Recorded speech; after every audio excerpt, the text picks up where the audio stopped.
The Detroit Lions, ladies and gentlemen, have been selected to run Hard Knocks next year.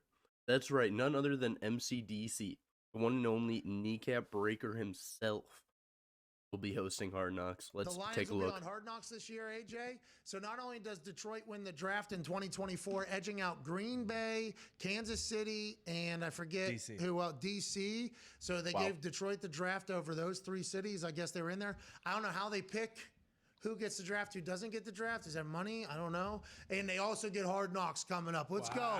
Let's They go, were one of the Detroit. 3 teams or 4 teams that weren't allowed to say no to it. So we don't know if they were the first option or the last option, but we do know we get douche, kneecap eating MCDC on Hard Knocks. I cannot wait, AJ. I would assume that they know who their star is, and they are going to have a camera trained on Dan Campbell 24 hours a day because they are going to use a lot of his interactions, not only with his players, his team, and coaches. It'll be fun to watch him, I think, kind of go through the grind of camp. Now, we love MCDC around here. Don't we? He's the best.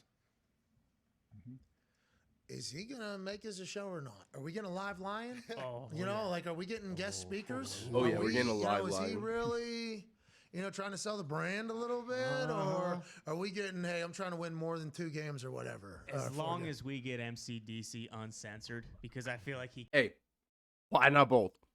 Why not both? kind of tries to, he be a little bit more corporate when he's given the press conferences. He's gonna say fuck like 1,500 times in these 5 episodes, what I'm and here that's for. what we need. That's what I'm here for.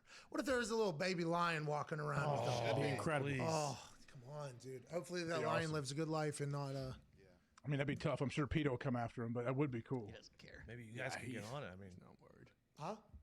maybe you guys could get on Hard Knocks. We've talked to Hard Knocks representative many times, friend of the show. Oh, Keith Keith Kosra. Yeah. Yinzer, Keith Kosra. Yeah. We're kind of on the Indianapolis one. We're on the in-season Hard Knocks one. Yeah. Hey, unfortunately, does anybody know that happened? What? The Hard Knocks with the Colts? Am I, No. for real, am I just in the dark? I'm trying to think about that. Am I in the dark here? I didn't know.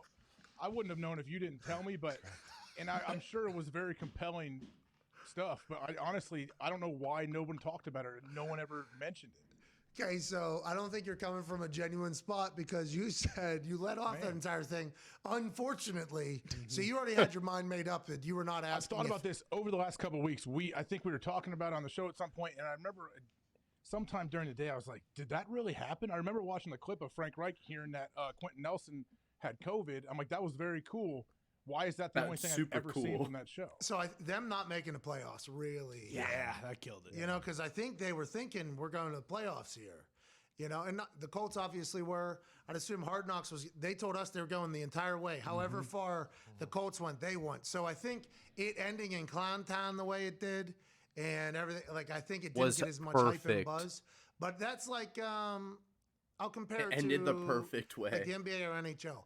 Regular season, I don't think as many people were watching. Colts make it to the playoffs, though. I bet that those numbers, You're right. There's less teams playing. The clips would be out there more on the show. You're right. It would definitely have brought some eyeballs, but man, I don't know why. I don't know why that one didn't come across. HBO has no Does money for anybody know?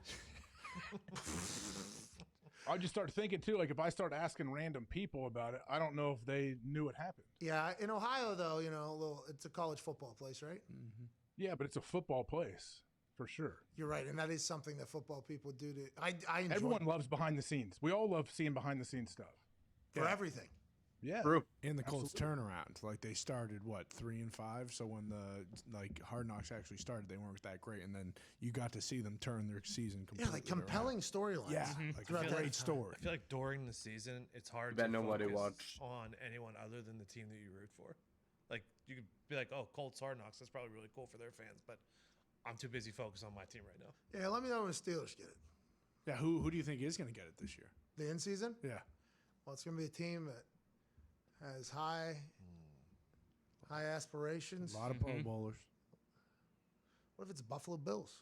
Ooh, Probably that'd be is. good. Bengals. Well, can they turn it?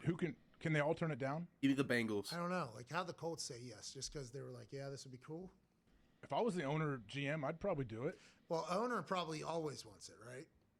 even the GM, I want to build like you, especially now in 2022. I want to build think like, this is GM a brand. We want people watching. You think GMs? I see in my eyes. I think GMs and coaches are like They think it's a distraction and all that stuff, but that's not the 100%. case though. Especially now, what is it called when kids are native online? If you've only been alive with the internet, like a lot of you guys are, like I was.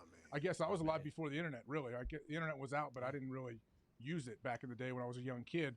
But all these native online kids only know that. Like all they know is distraction. They know everything going on. Nothing's a distraction, I don't think. we knew the internet existed. We utilized the internet, but we didn't have internet on our phones. I think that's the generational change. Now, shut up. You guys didn't have phones. Your phones were different. You had to pay by the minute for your phone still. Not the same. You can't say our phones didn't have internet when your phones were a fucking flip phone Nokia. The iPhone didn't come out for a while, my guy. The people that have the internet in their pocket, the computers in their pocket, I think that like everything's a distraction. That's the thing. Like when you come up with everything, always knowing all this stuff that's going on, all these distractions, I think it becomes irrelevant. Like it's not a distraction anymore. That's why all these young dudes like seem to have the souls of like 70-year-olds. Juju. They're also just quiet. None of them go out. It feels like they're all just kind of super. They always say the right things. All the right. They're fun too. Yes. Not Juju. At Radio Row, I was impressed with how fun everybody was too. They'd come on, and all the young receivers we had on, like they were awesome. They seemed like great teammates. Upbeat. You know, seem to have good energy. They seem to get it. Yeah, I agree. Never say anything out of line, it feels like. Yeah, I guess you might be right.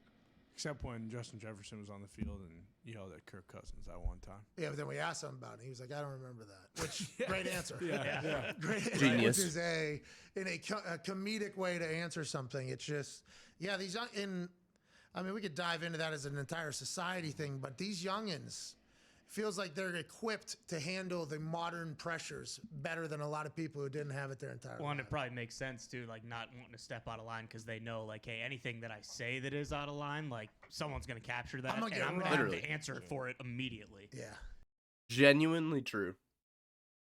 Genuinely true. Your whole life. That's like when Zion with that one girl. Snapchat. Oh yeah. Uh-huh.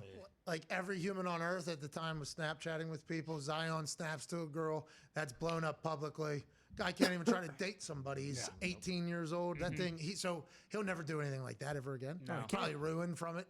You know, his trust is probably very difficult with a lot of people, but they're just like kind of naturally the whole life. Yeah, and with the NIL too now for college dudes, like it's almost similar where they would lose like a sponsorship or something like that if they were to step out of line. I'm excited for them all to learn business too. Yeah. Hey, this is good. What school is it that's adding financial literacy? Florida. Yeah. Is adding a financial literacy program to all high school academia, I think. Before you can graduate. Smart. Oh, that's very, very smart. Yeah, that's Very super smart. good. That's what I said, like colleges should have a life degree.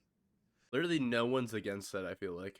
I think probably my teacher was right. The best class I took in high school, class called Independent Living. It sounds like financial literacy.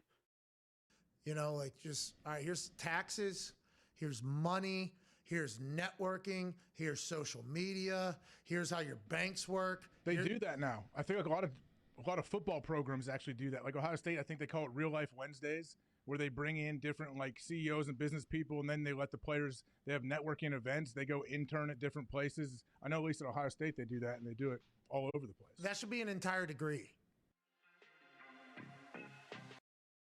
Hey, good take. Actually, a good take.